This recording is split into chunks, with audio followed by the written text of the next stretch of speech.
In today's video, I'm going to teach you how to delete images on Shopify store. By the end, you'll know exactly where your image files live in the Shopify admin, how to select the right ones, and how to remove them safely without confusion. Start by heading to your Shopify admin dashboard. This is your store's control center where you manage products, orders, and settings. Make sure you're signed in with an account that has permission to manage content, since deleting files is a permanent change. From the dashboard, open the content section. This area holds your store's reusable assets, including media and files that might appear on product pages, collections, blog posts, and theme sections. If the interface looks a little different on your end, that's normal. Shopify occasionally updates labels and layout, but the content area is where you'll manage files. Next, go to Files.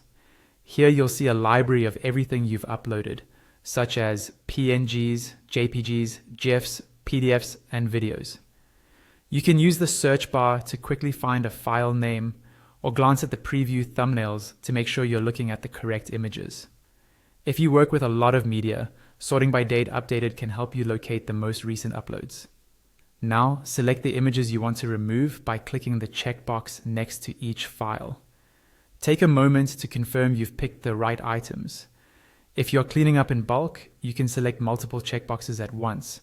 It's a good idea to double check whether any of these files are still being used on live pages, because deleting them will break those image references and leave placeholders where pictures used to be. Once your selection is set, click Delete File. If you selected more than one, you may see delete files. Either way, this action prepares the removal. You'll notice that the delete option appears only after you've selected at least one file, which helps prevent accidental clicks. A confirmation prompt will appear.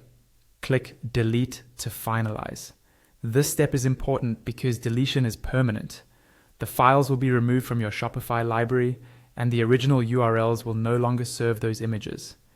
If you're unsure about a file, it's perfectly fine to cancel, verify where it's used, and come back when you're confident. That's it. You've opened your Shopify admin, navigated to content, entered files, selected the images to remove, clicked Delete File, and confirmed the deletion. If you don't immediately see changes on your storefront, refresh the page or clear your browser cache.